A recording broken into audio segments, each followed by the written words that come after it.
So guys अभी जो है हम बजट फोन को कवर कर रहे हैं और बजट फोन में 15,000 के अंडर के सेगमेंट में ना ये फोन लिटरली काफी ज्यादा स्टैंड आउट करता है क्योंकि इसमें AMOLED डिस्प्ले मिल जाती है, IP69 की रेटिंग मिलती है, स्टाइलिश डिजाइन देखने को मिल जाता है और परफॉर्मेंस भी आपको यहाँ पर तगड़ी देखने को मिल जाती है। BGMI में 90 FPS का सपोर्ट भी देखने को मिलता है क्योंकि ये फोन है Realme की तरफ से आने वाला P3 जो अंडर 15,000 में टोटली तबाही मचा रहा है। तो क्या आपको इस फोन को लेना चाहिए? क्या वो पॉइंट्स हैं जो बेटर हो सकते थे और क्या चीजें जो मैंने मेजर फेस की हैं वो भी सब बताएंगे A to Z। तो मेक श्योर करना कि वीडियो को आखिर तक देखना ताकि कोई भी आपके डाउट्स यहाँ पर रहे ना वीडियो के आखिर तक। तो सबसे पहले बात करते हैं प्राइस एंड वेरिएंट के बारे में। देखो इसका 6GB रैम 128GB वाला वेरिएंट आपको अंडर 15,000 में मिल जाता है यूजुअली ऑफर्स वगैरह के साथ। बट सबसे पहले बात करें बिल्ड क्वालिटी के बारे में। देखो बिल्ड क्वालिटी इसका MSP नहीं है क्योंकि बैक में जो है ना आपको ऐसे स्टाइलिश डिजाइन देखने को मिल जाता है, थोड़ा स्पेस वाली थीम लगेगी, थोड़ी गेमिंग वाली थीम लगेगी और प्लास्टिक मैट फिनिशिंग के साथ आता है। ऑल्दो हल्के फुल्के स्मजेस भी यहाँ पर लग जाते हैं अगर आप विदाउट केस यूज कर, और फ्रेम्स भी जो है आपको यहाँ पर प्लास्टिक में देखने को मिल जाते हैं और फोन जो है ना बॉक्सी डिजाइन के साथ आता है तो बहुत ज्यादा ऐसे ना आपको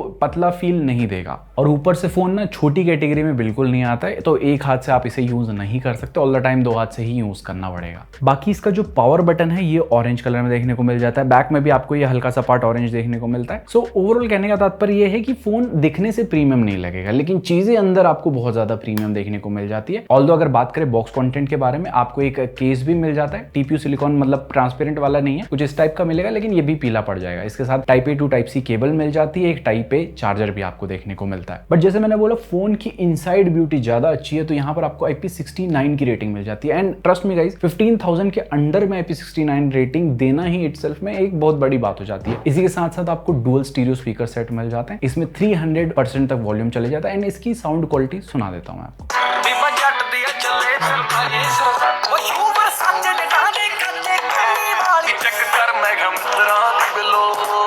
सो साउंड क्वालिटी ऐसी है कि आपको वो जो बेस है ना वो सुनने को नहीं मिलेगा लेकिन स्टीरियो साउंड वाला सराउंड वाला इफेक्ट मिल जाएगा। लेकिन एक चीज अच्छी नहीं है कि आपको हैप्टिक्स जो है बहुत बिलो एवरेज मिल जाते हैं तो इनको जो है ना अच्छे यूजर एक्सपीरियंस के लिए ऑफ कर दीजिए ताकि आपका एक्सपीरियंस फोन के साथ सही रहे। इसके अलावा आपको हाइब्रिड सिम स्लॉट का ऑप्शन मिल जाता है तो एक सिम एक SD कार्ड भी आप लगा सकते हैं बट कोई भी हेडफोन जैक का गड्ढा देखने को नहीं मिलेगा। और इसका जो टाइप C पोर्ट है USB 2.0 को सपोर्ट करता है। इसके अलावा in display optical fingerprint sensor मिल जाता है जो fastly securely all the time work करता है। छोटे आते हैं तो थोड़ा संघर्ष का माहौल रहेगा। और अगर बात करें डिस्प्ले के बारे में, देखो बड़ी आपको फुल HD प्लस वाली AMOLED डिस्प्ले देखने को मिल जाती है। फ्लैट डिस्प्ले है तो अच्छी चीज है कि टेम्पर्ड ग्लास वगैरह आप आराम से मिल जाएगा आपको इसका। एंड मैं बोलूंगा टेम्पर्ड ग्लास लगा लेना क्योंकि यहाँ पे जो प्रोटेक्शन यूज की गई है वो ड्रैगन ट्रेल की शायद यूज की गई है। बहुत ज्यादा अच्छा प्रोटेक्शन नहीं है क्योंकि हल्के फुल्के स्क्रैचेस फोन में पड़ रहे हैं यहाँ पर। तो मैं आपको एडवाइस करता हूँ जब भी फोन फर्स्ट टाइम लोगे 1-2 दिन के अंदर टेम्पर्ड ग्लास जरूर से लगवा लेना। एडिशनल प्रोटेक्शन होती रहनी चाहिए और इसी तरीके से आपके जो है एडिशनल प्रोटेक्शन हम आपके जीवन में देना चाहते हैं ऐसे अच्छा कंटेंट देखिए। मेक श्योर करें कि सब्सक्राइब करें, ऐसे सपोर्ट करें ताकि टैलेंट अंदर से बाहर आते जाए और ज्यादा लोगों तक पहुंचे। बाकी इसके अलावा ये डिस्प्ले HDR10+ को भी सपोर्ट करती है। एक फोन था भी जब हमने रिसेंटली रिव्यू किया था वो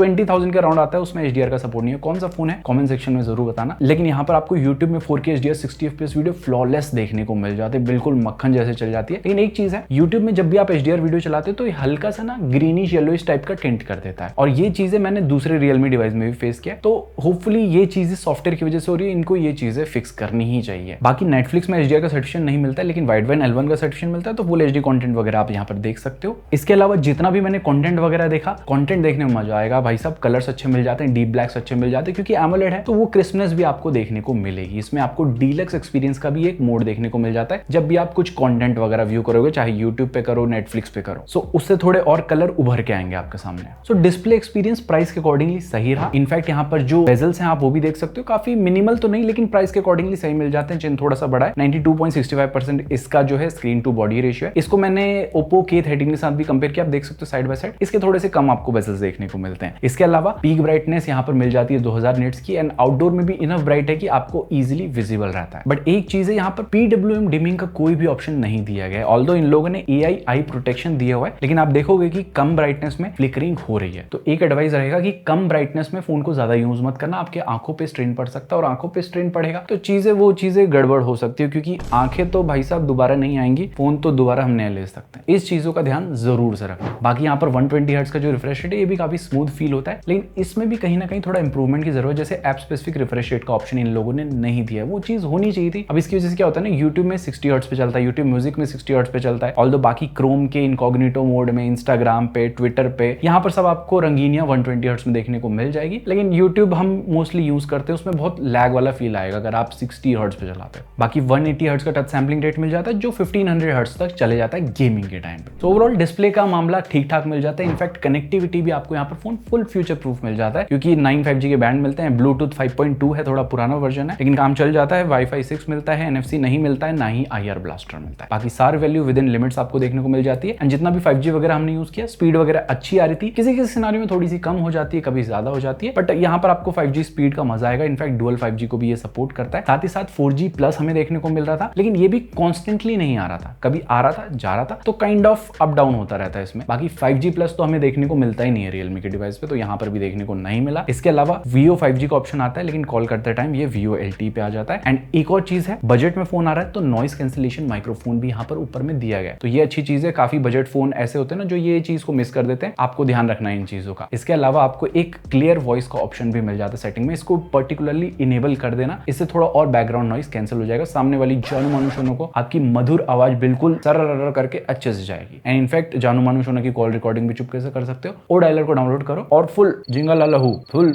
रिकॉर्डिंग चालू। इनफैक्ट डेडिकेटेड प्रॉक्सिमिटी सेंसर भी मिलते हैं, तो कॉल के टाइम पे ऐसा कोई दिक्कत वाला माहौल नहीं रहेगा। अब आ जाती है बात इसके सॉफ्टवेयर के बारे में। यहाँ पर चीजें ना भाई साहब बहुत ज्यादा अमेजिंग हो जाती है, और मैं इसको 30,000 वाले फोन से कंपेयर करूंगा। क्यों करूंगा वो मैं आपको बताता हूँ। देखो Realme UI मिलता है बेस्ड ऑन Android 15। कंपनी ने प्रॉमिस किया 2 मेजर अपडेट प्लस 3 साल के सिक्योरिटी पैच मिलेंगे, और रेगुलर हैं ये लोग अपडेट के मामले में, रेगुलरली अपडेट देते रहते हैं। अगर आप लोग Realme का यूज कर रहे हो डिवाइस, आपको अपडेट रेगुलरली मिल रहे हैं नहीं मिल रहे, कमेंट सेक्शन में जरूर बताना। इसके अलावा एक और चीज में रेगुलर है, बजट फोन है तो समझ लीजिए ब्लोटवेयर भर के मिलेंगे। तो शुरू में हमें 21 ब्लोटवेयर देखने को मिल जाते हैं, जो इतने ब्लोटवेयर आपके लिए हानिकारक, बहुत ज्यादा हानिकारक हो जाते हैं। लेकिन उसमें hot apps and hot games को डिसेबल करके बाकी सभी को आप अनइंस्टॉल कर सकते हो। देन स्टार्टिंग में भी कुछ चीजों का आपको ध्यान रखना है, जब फोन को फर्स्ट टाइम बूट करोगे ना, ये सेटिंग्स को ऑफ कर देना पर्टिकुलरली, जैसे glance, global search, app market. And मैं तो पर्टिकुलरली सभी को ऑफ कर देता हूं, क्योंकि बाद में जब नीड रहेगी तो हम इनेबल कर सकते हैं। इसके अलावा जब आप सेटअप वगैरह करते हो, 3 एडिशनल ऐप को भी ये इंस्टॉल करवाता है, उनको भी आप अनइंस्टॉल कर सकते हो। एंड कुछ फालतू नोटिफिकेशन भी अगर आपको मिल रहे हैं तब भी, तो मैं आपको बोलूंगा कि आप ऐप मार्केट के, इंटरनेट के, थीम स्टोर के एंड रियलमी स्टोर के नोटिफिकेशन को बंद कर देना मैनुअली। फिर भाई साहब आपको क्लीन एक्सपीरियंस आपके सॉफ्टवेयर से देखने को मिलेगा। एंड सॉफ्टवेयर एक्सपीरियंस के बारे में बात करें तो लुक जो है आपको पोर्ट टोटली यहाँ पर ऑक्सीनोस वाला मिल जाता है। कंट्रोल सेंटर बिल्कुल मॉडर्न लुक के साथ आता है, सेटिंग्स भी आपको अच्छी देखने को मिल जाती है, एंड फीचर्स भी आपको यहाँ पर तगड़े मिल जाते हैं। जैसे आपको ऐप लॉक मिलता है, डुअल ऐप मिलता है, इंटरनेट स्पीडोमीटर मिल जाता है, ऑलवेज ऑन डिस्प्ले के बहुत सारे ऑप्शन मिलते हैं। इनफैक्ट यहाँ पर सीमलेस वाले ऑप्शन भी आपको दिए गए हैं। बट ऑलवेज ऑन डिस्प्ले को ना आप ऑलवेज ऑन नहीं रख सकते, ऐसा कोई ऑप्शन ही नहीं है, तो 5-10 सेकंड के बाद ये ऑटोमेटिकली ऑफ हो जाता है। लेकिन इसके अलावा रैम एक्सपेंशन मिल जाता है, 10 GB तक आप रैम एक्सपेंड कर सकते हो। एंड AI के फीचर्स भी आपको ठीक ठाक यहाँ पर देखने को मिल जाते हैं, जैसे circle to search, smart cutout, AI eraser बहुत अच्छे से वर्क करता है, आप देख सकते हो पीछे एडिटर को उड़ा दिया इसने। देन क्लियर फेस का ऑप्शन मिल जाता है, AI अनब्लर मिल जाता है, रिमूव रिफ्लेक्शन मिल जाता है, AI स्क्रीन ट्रांसलेशन मिल जाता है, and in fact record and transcribe summary वाला ऑप्शन भी आपको मिल जाता है। कॉल रिकॉर्डिंग को या ऐसे कुछ आप उसको पूरा समरी में जनरेट कर सकते हैं। इसके अलावा जिस चीज ने बहुत ज्यादा मेरे को भाई साहब शॉक कर दिया वो थे भाई साहब एनिमेशन। रियलमी वाले यहाँ पर एनिमेशन 15,000 के अंडर वाले फोन में प्रॉपर दे रहे हैं। ऐप ओपन का, क्लोज का, ऐप के बीच में स्विच कर रहे हो, कितने मक्खन जैसे आपको एनिमेशन देखने को मिल जाते हैं। रिसेंट पैनल में, कंट्रोल सेंटर में, लॉक अनलॉक करते टाइम, ऑलवेज ऑन डिस्प्ले में सीमलेस एनिमेशंस मिलते हैं। और वहीं पे हम जिन्हें जब Realme 14 Pro Plus का रिव्यू किया था, जो 30,000 और 30,000 के ऊपर में देखने को मिलता है, उसमें एनिमेशन ही नहीं दिया ऐप ओपन होने का। आप 15,000 के फोन की वैल्यू इतनी दे रहे हो और 30,000 फोन की उसकी कोई वैल्यू ही नहीं है, उसका कोई रिस्पेक्ट ही नहीं है। There is no disrespect, is respect.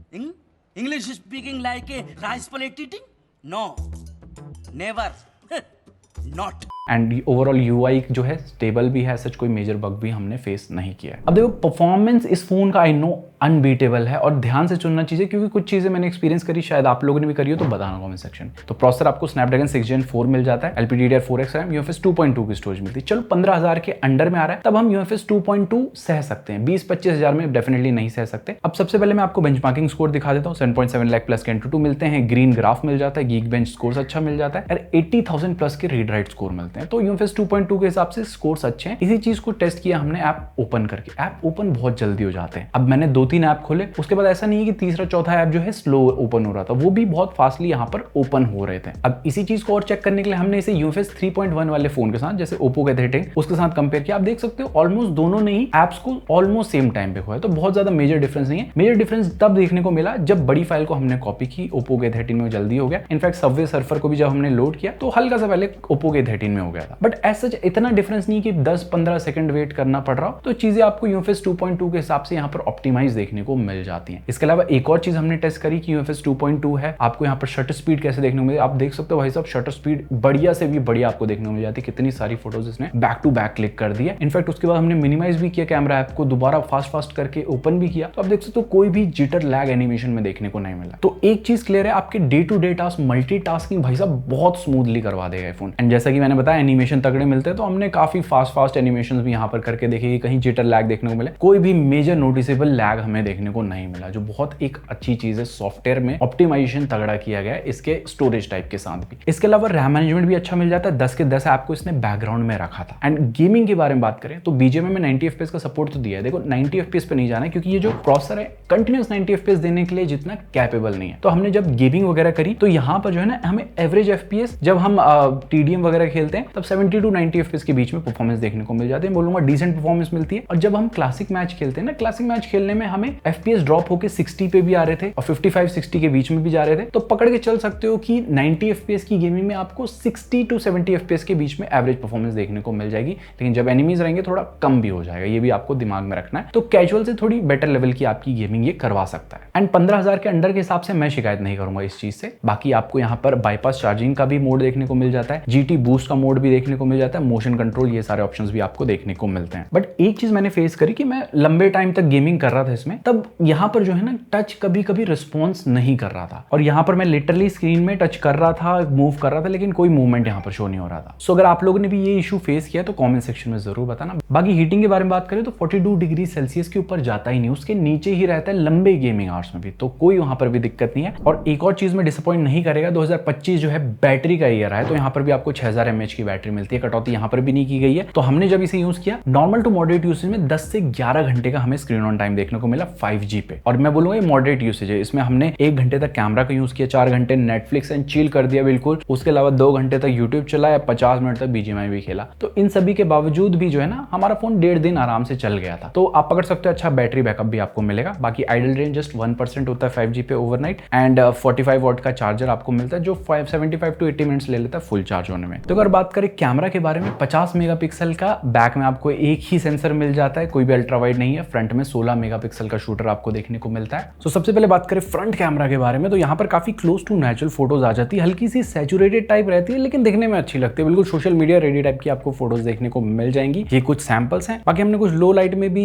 Photos click करके देखी, यहाँ पर भी अच्छा परफॉर्म करता हुआ दिखा इसका फ्रंट कैमरा। बाकी डिटेलिंग जो है फोटो में अच्छी देखने को मिलती है। HDR भी ये बैलेंस कर लेता है, नॉर्मल एंड पोर्ट्रेट दोनों ही मोड में। इनफैक्ट पोर्ट्रेट मोड में एज डिटेक्शन भी अच्छे से हो जाता है यहाँ पर। और अगर बात करें बैक कैमरा के बारे में, तो यहाँ पर भी अगेन आपको थोड़ी सैचुरेटेड कलर बूस्टेड टाइप की टोन देखने को मिल जाएंगी, बट फोटोज अच्छी आती है। आपको सोशल मीडिया रेडी टाइप की फोटोज बैक से भी देखने को मिलेगी। किसी किसी सिनेरियो में आपको हल्का सा वार्म टोन भी फोटोज में देखने को मिल जाएगा। बाकी डिटेलिंग अच्छी मिल जाती है मेन सेंसर से, एंड मेन से आप 2x एंड इनफैक्ट 5x तक डिजिटली जूम के साथ फोटोज क्लिक कर सकते हो। इसमें डिटेलिंग में बोलूंगा ओके देखने को मिलेगी, स्पेशली 5x वाले में इतनी कुछ खास डिटेलिंग देखने को नहीं मिलती है। And maximum zoom up to 10x तक यहाँ पर हो जाता है। बाकी HDR भी ये जो है बैलेंस कर लेता है मेन सेंसर से, एंड पोर्ट्रेट मोड में आपका यहाँ पर एज डिटेक्शन भी अच्छे से हो जाता है, एंड HDR भी यहाँ पर बैलेंस कर लेता है पोर्ट्रेट मोड में। एंड यहाँ पर भी आपको थोड़ी सैचुरेटेड एंड वार्म टाइप की टोन देखने को मिल जाएंगी पोर्ट्रेट फोटोज में, बट पोर्ट्रेट फोटो में कोई भी डिजिटली जूम का ऑप्शन यहाँ पर देखने को नहीं मिलता है। बाकी यहाँ पर लो लाइट में भी हम कुछ फोटोज टेस्ट कर रहे थे, तो यहाँ पर भी आप देख सकते हो कि ठीक ठाक लाइट को ये कैप्चर करता हुआ मिल जाता है। इनफैक्ट थोड़ी थोड़ी डिटेलिंग अच्छी रहती है, लेकिन 5x वाली जो नाइट मोड वाली फोटोज उसमें डिटेलिंग ना के बराबर मिलती है। तो मेन सेंसर से ही जितना विदाउट जूम वाली फोटोज अच्छी आएंगी आपको यहाँ पर। इसके अलावा कोई भी अल्ट्रा वाइड तो मिलता नहीं है। लेकिन बात करें वीडियो की, तो फ्रंट से फुल HD 30 FPS पे आप वीडियो रिकॉर्ड कर सकते हो, जिसपे डिटेलिंग अच्छी मिल जाती है, स्टेबल वीडियो आती है। लग रही है स्टेबलाइजेशन, कमेंट सेक्शन बताओ। बाकी मौसम तो ऐसा हो रहा है कि दिल गार्डन गार्डन हो रहा है। मजा तो आ रहा है। और बैक कैमरा से आप 4K 30 FPS पे वीडियो स्टेबल रिकॉर्ड कर सकते हैं। उसमें भी जो है थोड़ा सा फोकस हंट हमें देखने को मिला, लेकिन ओवरऑल डिटेलिंग अच्छी मिल जाती है। अंडर 15,000 के हिसाब से 4K की रिकॉर्डिंग मिल रही है आपको, तो ये भी एक कमेंडेबल चीज है। सो ओवरऑल कैमरा को सम अप करें तो यहाँ पर फोटोज वाला डिपार्टमेंट अच्छा मिल जाता है। इनफैक्ट वीडियो भी स्टेबल आती है, फ्रंट बैक दोनों से ही, ऊपर से 4K का सपोर्ट भी देखने को मिलता है। सो कैमरा भी आपको प्राइस के अकॉर्डिंगली यहाँ पर जस्टिफाई करता हुआ मिल जाता है। सो ये थी पूरी कहानी Realme P3 के बारे में। आई होप सो आपको सारी चीजें समझ आ गई होंगी इस फोन के बारे में। एंड नो डाउट ये फोन अंडर 15,000 के हिसाब से काफी वैल्यू दे देता है। मतलब ऑलमोस्ट हर सिनारियो में, हर सेगमेंट में इसने सारी चीजों को यहाँ पर बैलेंस आउट किया है। कहीं पे भी जो है कमियां हैं, लेकिन बहुत मिनिमल सी कमियां हैं जो हम इग्नोर भी कर सकते हैं। यहाँ पर मैं प्रोज भी दे देता हूँ, कॉन्स भी दे देता हूं। तो कॉन्स और प्रोज देख लो, उसके बाद आपको जैसा लगे उस हिसाब से आप अपना डिसीजन बना सकते हो। बट हमारी तरफ से पूरी यहाँ इस फोन के लिए अंडर 15,000 के हिसाब से इसको हम मलेशिया, सिंगापुर, दुबई, थाईलैंड हर टाइप की मसाज कराने लेके जाएंगे। बाकी होपफुली आपको वीडियो पसंद आई। वीडियो पसंद आई तो वीडियो को लाइक कीजिए, हमें भी थाईलैंड भेजिए, चैनल को सब्सक्राइब करके, वीडियो को लाइक करके। एंड हम मिलते हैं बहुत ही जल्दी ऐसी किसी इंटरेस्टिंग 10 वीडियो के साथ। Till then, Jai Hind, take care and stay fit. क्या रे, कौन सी मसाज कराएगा बता दे।